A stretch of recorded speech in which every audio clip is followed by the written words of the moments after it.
Cette vidéo fait suite à la vidéo précédente où 6 philosophes nous ont présenté leur position métaéthique. Le lien est dans la description, mais aucun souci si vous ne l'avez pas vu, ça vous empêchera pas du tout de comprendre celle-ci. Pour commencer, je leur ai demandé comment déterminer un consensus en philosophie morale. Contrairement à la plupart des domaines de recherche, il n'y a pas beaucoup d'efforts en philosophie morale, en philosophie académique en tout cas, pour faire émerger des consensus. Par exemple, si on se penche sur les revues académiques de philosophie dans lesquelles les philosophes publient des articles, en général, ce qui est encouragé, c'est beaucoup plus l'expression de dissensus que de consensus, clairement.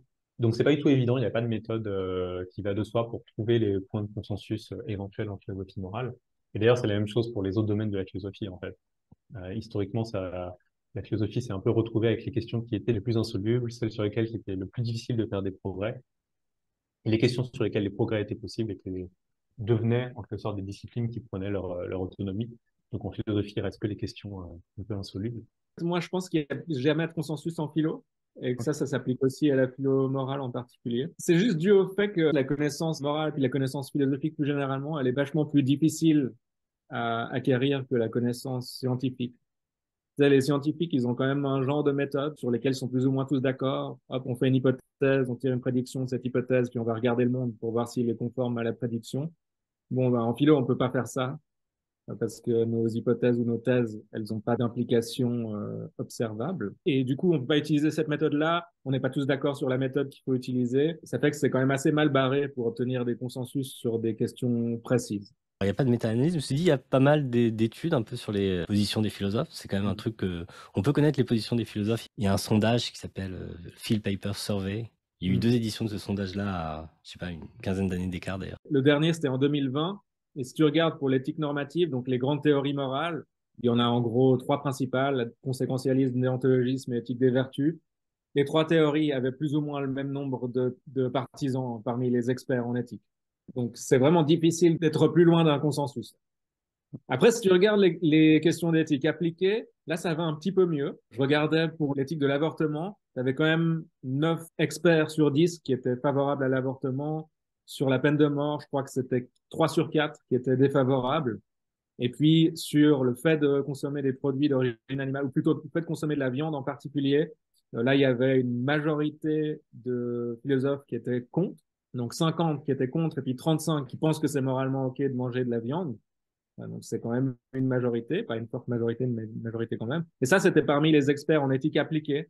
Quand je suspecte que si on avait posé la question aux experts en éthique animale, mais il n'y a pas de manière de trier de cette façon sur le site, là, la proportion des contre aurait été plus importante. Pendant un moment, là, je m'étais plongé sur des études sur l'effet de la philosophie morale sur des professeurs de philosophie morale ou sur les étudiants, par exemple. Et à travers ça, on a pas mal d'informations sur, du coup, les opinions des professeurs de philosophie morale. En tout cas, là où les études ont été faites. J'ai en tête notamment un truc qui a été fait aux États-Unis et la même étude répliquée en Allemagne. Donc ça donnait une petite idée. Et on voit assez clairement qu'effectivement, le fait, par exemple, de manger de la viande de mammifères, c'était ça l'item, était généralement considéré comme immoral par une pourcentage assez large. Donc on peut avoir quelques idées quand même d'à quel point ces conceptions sont répandues ou non. Sur les questions liées à l'éthique animale, il n'y a pas non plus de consensus radical, il y a une diversité de positions, il y a tout un courant d'utilitarisme en éthique animale avec Peter Singer, et puis progressivement se sont développées des positions plutôt kantiennes en éthique animale, donc avec Tom Regan par exemple. Donc il y a une grande diversité. Néanmoins, il me semble que malgré cette diversité de positions, sur certains points, par exemple sur le caractère immoral de l'expérimentation sur les animaux ou sur le caractère immoral de l'élevage industriel, là il peut y avoir accord sur certains énoncés précis, qu'on soit utilitariste ou défenseur kantien de la théorie des droits des animaux. Je pense qu'en général on va être d'accord pour dire que l'élevage industriel constitue une injustice. Il y a des positions dominantes qui se dégagent en éthique appliquée plus qu'en éthique normative, et ça c'est chouette si on s'intéresse un peu à l'éthique appliquée, mais on est quand même loin d'un consensus. Tu vois, même sur l'éthique de l'avortement, voilà, 9 sur 10, c'est quand même pas un consensus. Aller poser la question aux philosophes et ensuite voir qu'est-ce que pense la majorité des philosophes. Je pense qu'il faut utiliser cette méthode avec beaucoup de pincettes parce qu'il y avait des gros biais de sélection dans quel philosophe travaille dans quelle spécialité. Souvent, certains domaines de la philosophie tiennent pour acquis certains présupposés qui sont pas du tout tenus pour acquis dans d'autres domaines de la philosophie. Il faut bien garder ça en tête. Donc, je pense que il n'y a pas de méthode simple pour déterminer le consensus en philosophie. Je pense que de toute manière, il y a très peu de consensus, mais même si on avait, ou même s'il y a des idées qui se dégagent, des idées consensuelles qui se dégagent. Je pense que c'est très difficile de réussir à les trouver. En tout cas, d'un point de vue extérieur, si on n'est pas soi-même un expert du domaine. Bon, difficile d'avoir des consensus en philosophie donc. En revanche, ce qui peut être intéressant à souligner à défaut d'un consensus, c'est l'existence d'un gros écart entre l'avis de la plupart des philosophes et l'opinion de la population en général. Et là, on a un gros point commun dans les objectifs entre les vidéos de Monsieur Phi et la déclaration de Montréal sur l'exploitation animale. Cette déclaration initiée par François Jacquet, Valéry Giroux et Martin Gibert pour condamner l'exploitation des animaux est signée par plus de 500 chercheurs et chercheuses en philosophie morale et politique. On peut quand même se faire aussi une idée de l'opinion des philosophes à travers simplement la lecture de la littérature. Dans ma vidéo où je faisais un peu l'état du débat sur le spécisme, je prenais vraiment les arguments classiques et je les présentais. Et effectivement, les arguments en fait vont presque tous dans la même direction. Je pense qu'au niveau de la littérature, il y a vraiment un déséquilibre entre l'argumentaire spéciste et l'argumentaire antispéciste. De façon très très claire, l'argumentaire antispéciste est beaucoup plus développé, défendu et pareil beaucoup plus solide. Et je pense que même des auteurs spécistes seraient d'accord sur cet état des lieux, j'ai envie de dire que le spécisme est plutôt une position difficile à défendre en fait. Moi j'aime bien choisir des sujets sur lesquels il y a une sorte d'écart entre la perception qu'en ont les philosophes eux-mêmes et la perception qu'en a le grand public. Genre, ouais. s'il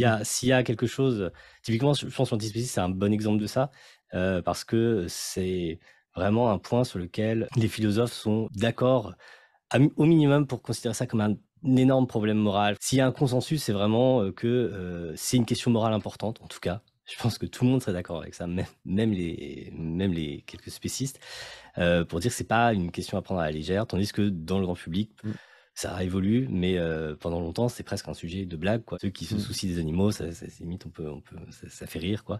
Et donc, je trouve ça hyper intéressant à quel point il y a un écart entre cette perception du public et le traitement qu'on en donne en philosophie morale, quoi. Montrer qu'il y a un décalage entre l'opinion publique sur un sujet philosophique et puis l'opinion des experts. C'est ça qu'on voulait montrer aussi avec la Déclaration de Montréal. Et pour montrer ça, tu n'as pas besoin de dire qu'il y a un consensus parmi les experts. Parce que la réalité, c'est plutôt qu'il y a un genre de consensus dans l'opinion publique qui dit que l'exploitation animale est OK. Donc, si tu montres que, déjà, rien qu'en montrant qu'il n'y a pas de consensus parmi les experts, tu as montré qu'il y a un décalage. Si en plus tu arrives à montrer qu'il y a une position dominante qui n'est pas la même que le consensus parmi les gens ordinaires, tu as montré qu'il y avait un décalage gigantesque. Et ça, c'est ce qu'on voulait faire. Tu n'as pas besoin de découvrir que le consensus parmi les experts, c'est que l'exploitation animale est immorale, de dire, OK, peut-être que je devrais remettre en question mon opinion.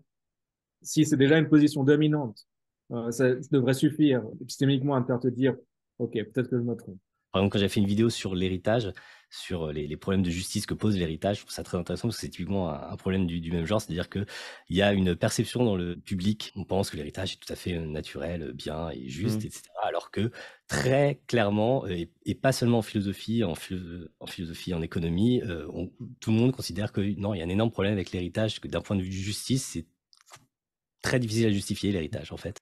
Et ce genre de décalage entre la perception publique et le jugement des philosophes et même des économistes, par exemple, dans le cas de l'héritage, je trouve ça super intéressant. Je trouve que ça fait des bons sujets de vidéo, je trouve, parce que je fais vraiment un travail de vulgarisation, c'est-à-dire que je parle de l'état du débat dans telle spécialité et je montre que c'est pas du tout l'idée qu'on s'en fait dans le public, quoi. Et pour finir, peut-on se fier à l'avis des experts? Dans quelle mesure on peut se fier à l'avis des spécialistes en éthique? Beaucoup de gens en éthique animale peut-être sont scientistes parce qu'ils avaient déjà une opinion là-dessus et peut-être qu'ils sont biaisés de la même manière qu'on pourrait se dire que les théologiens sont allés là-dedans parce qu'ils croyaient en Dieu. Et... Bon, là, ce que tu dis, ça veut dire qu'on peut pas se fier simplement au fait qu'une majorité d'experts dans un domaine souscrivent à une position pour dire ça, c'est sûrement la bonne position. Tu dois aussi te demander, OK, est-ce que c'est possible que ceux qui pensent A et qui sont majoritaires, ils pensent A pour une mauvaise raison? Et l'exemple de la philosophie de la religion, il est vraiment excellent. Parce que dans ce domaine-là, la plupart des experts vont te dire que Dieu existe. Et il n'y a pas besoin d'être philosophe des religions pour se dire, OK, peut-être que l'explication de ça, c'est que la plupart des gens qui se sont spécialisés en philosophie des religions, c'est parce qu'ils étaient croyants au départ. Mais maintenant, la même explication pourrait s'appliquer exactement de la même manière aux experts en éthique animale. C'est aussi assez plausible sociologiquement que les gens qui se sont spécialisés en éthique animale ont choisi ce domaine parce qu'ils s'intéressaient aux animaux. Et pourquoi ils s'intéressaient aux animaux? Parce qu'ils avaient déjà une position qui était favorable aux animaux. peut-être donc hostile à l'exploitation des animaux. Donc ça veut dire qu'on ne peut pas juste se fier à la proportion des pour et des contre dans un domaine pour savoir ce qu'il faut penser. Mais néanmoins, je pense qu'il faut quand même, dans une certaine mesure, se fier à ce que disent les experts, parce que les experts dans un domaine philosophique, en général, ils vont assez bien maîtriser deux types d'outils qu'on utilise dans ce domaine-là. D'une part, tu as des outils qui relèvent un peu de la théorie de l'argumentation. Là, si tu veux bien raisonner au sujet d'une question morale, ça serait bien que tu raisonnes bien de façon générale, donc que tu évites des sophismes, que tu évites grosso modo de faire des erreurs de raisonnement. Et puis, les philosophes sont assez bons pour ça de façon générale. Pourquoi? Parce que, d'une part, ils ont tous suivi au moins un cours un peu intensif d'introduction à la logique. Et quand tu sors de ce genre de cours, en général, tu as une meilleure idée qu'avant de ce que c'est qu'un bon et un mauvais argument. Puis d'autre part, parce qu'ils ont une certaine expérience, là, ils ont un certain savoir-faire. Quand on travaille, c'est de faire des bons arguments plutôt que des mauvais. Au bout d'un moment, tu deviens un peu meilleur pour faire des bons arguments que quelqu'un dont le travail, ça serait de, je sais pas, récolter des données ou d'élever des animaux. Les philosophes sont assez bons pour raisonner correctement. Au moins, je pense qu'ils sont meilleurs que les non-philosophes, parce que c'est juste leur travail.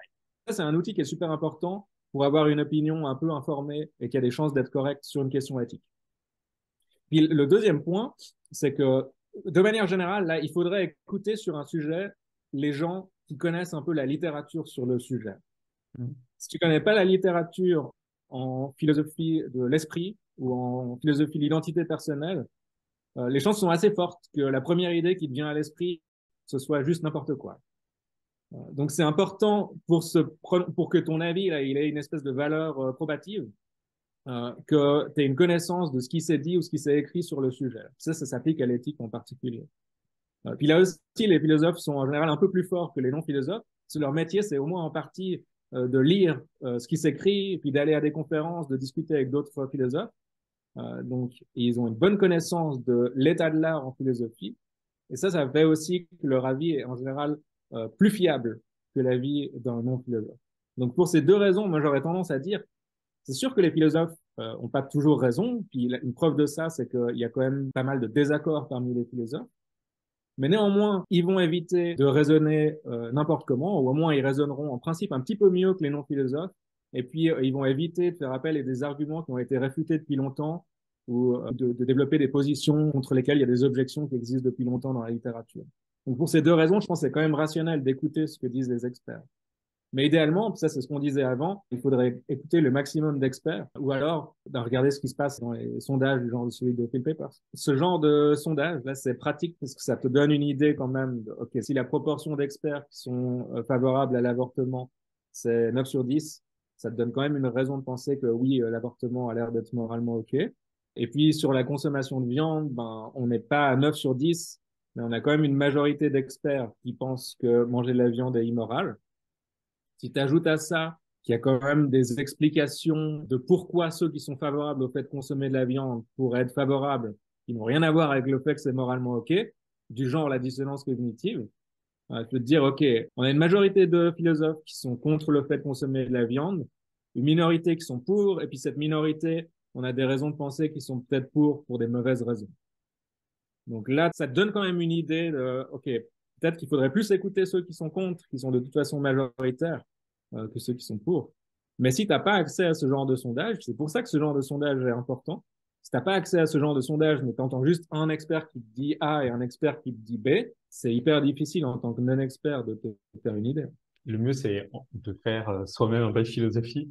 Je pense que l'expertise, s'il y a une expertise qu'ont les philosophes, c'est une expertise qui leur vient pas du fait d'avoir ingurgité plein de connaissances accumulées qui sont bien établies, mais plutôt c'est une expertise qui leur vient d'avoir réfléchi à tout un tas d'arguments différents proposés par des personnes différentes, plein de distinctions conceptuelles, des distinctions auxquelles on ne pense pas forcément spontanément quand on commence à réfléchir à une question philosophique. Et donc, dans beaucoup de cas, ce qui me semble plus intéressant, c'est de faire ce travail-là de compréhension de ces arguments, de ces distinctions conceptuelles, qui sont effectivement le matériau de base qu'on a en philosophie. Donc, plutôt que se fier aux conclusions que proposent les philosophes, s'attarder sur le processus, la réflexion qui sous-tend ces conclusions, je pense que c'est plus intéressant. Voilà, j'invite tout le monde à se faire sa propre opinion sur les questions philosophiques très compliquées. plutôt que d'essayer de se fier à l'avis de certains philosophes. Si on dit que la majorité des philosophes de la morale ont telle opinion, pour toi, ça vaut pas grand-chose alors.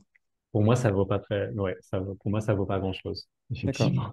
Tout est une question aussi du temps qu'on est prêt à mettre dans l'examen de ces questions philosophiques. En l'occurrence, je pense que pour tout ce qui est des questions éthiques, de philosophie morale, on devrait tous y passer au moins quelques heures dans notre vie pour vraiment y réfléchir sérieusement.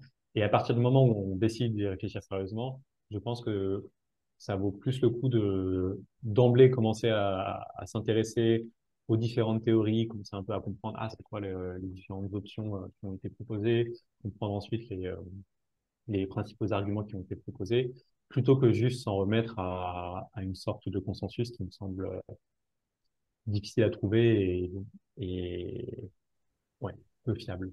Il me semble que ce qui est important ici, c'est de réfléchir sur les raisons. Les philosophes vont apporter un certain nombre d'arguments en faveur de telle ou telle position. Il faut sans doute prêter attention à leurs arguments, aux raisons qu'ils vont mettre en avant. Et c'est ça, je pense, aussi l'intérêt d'une certaine forme de philosophie, une philosophie analytique en fait, une philosophie qui est fondée sur l'argumentation, sur l'échange d'arguments. Les philosophes, entre eux, en tout cas dans certaines pratiques de la philosophie, s'échangent des arguments. Ils se répondent les uns aux autres et il me semble que ce qu'on doit chercher à suivre, c'est l'argument le plus fort. On doit chercher à fonder nos positions sur les arguments qu'on estime être les plus forts. Je pense qu'en fait, parmi les philosophes qui travaillent en éthique animale, il y a aujourd'hui, en un sens, un consensus pour considérer, par exemple, que l'élevage constitue une injustice, en particulier l'élevage industriel constitue une injustice. Moi, je serais tentée de soutenir que s'il y a ce consensus, parmi les philosophes qui se sont particulièrement intéressés à la question des droits des animaux, alors ça vaut quelque chose. Donc ici, l'autorité des philosophes, en un sens, vaudrait quelque chose. Mais l'important, à mon avis, c'est surtout de considérer que ce qui a de la valeur, ce sont les arguments eux-mêmes, en fait. C'est pas tellement parce que les philosophes pensent ceci ou cela, pensent que l'élevage constitue une injustice, que c'est vrai, mais c'est parce qu'ils ont de bons arguments, en fait, en faveur de cette position. C'est pas tellement à l'autorité des philosophes qu'il faut se fier, mais ça vaut la peine, en fait, de regarder les raisons pour lesquelles ils soutiennent telle ou telle position. Il y a deux types d'opinions que j'aimerais bien mettre en évidence. D'une part, il y a des opinions où un philosophe moral ou une philosophe morale va vous dire ceci est bon, ceci est mauvais. Ça, je pense qu'on ne peut pas s'y fier. Les experts en philosophie morale pourraient nous apporter un autre type de connaissances. Cet autre type de connaissances, là, pour les coups, je pense qu'il est intéressant et il mérite d'être exploré. Il s'agit donc de leur sensibilité épistémologique face à des prétendues théories morales qui existent dans la société ou qui existent ici ou ailleurs, où un philosophe ou une philosophe morale arrive et dit, écoutez, cette théorie morale que vous présentez comme étant une évidence, comme étant quelque chose qui va de soi, en fait, n'est pas aussi évidente et elle n'est pas aussi fiable et on n'a aucune raison, ou en tout cas très peu de raisons, de l'adopter comme une théorie définitive. Donc, je pense que des philosophes moraux ont une expertise épistémologique en épistémologie morale. Et par épistémologie, j'entends toute réflexion sur la connaissance morale, sur la connaissance dans l'histoire de nos idées morales, sur la connaissance des enjeux conceptuels ici et maintenant de ce qui se passe dans certains dilemmes ou questions morales, etc. Donc, il y a une expertise tout à fait particulière qui n'est pas une expertise morale, mais épistémologique. Donc, effectivement, je pense que c'est très important que les personnes avec ce type d'expertise soient invitées à des comités de recherche biomédicale, par exemple, à des comités éthiques ou institutionnels de toutes sortes, à des discussions sur des décisions politiques à prendre, sur des politiques publiques, évidemment. Toutes ces questions sont des questions où une ou un philosophe moral a sa place, non pas parce qu'il va expliquer ce qui est bon et ce qui est mauvais, mais parce qu'il va mettre en évidence les caractères fragiles ou forts, parfois, de certaines idées qui sont discutées par d'autres experts. Voilà pour cette vidéo, j'espère que ça vous a plu. N'hésitez pas à me faire des retours en commentaire, ça m'intéresserait beaucoup de savoir ce que vous en avez pensé, autant du contenu que du format. Je vais continuer les formats de discussion non scriptés, mais pas forcément en interview, et on se retrouve dans pas très longtemps, d'ici 2 ou 3 semaines, pour explorer en détail une notion souvent évoquée sur la chaîne, celle de la sentience.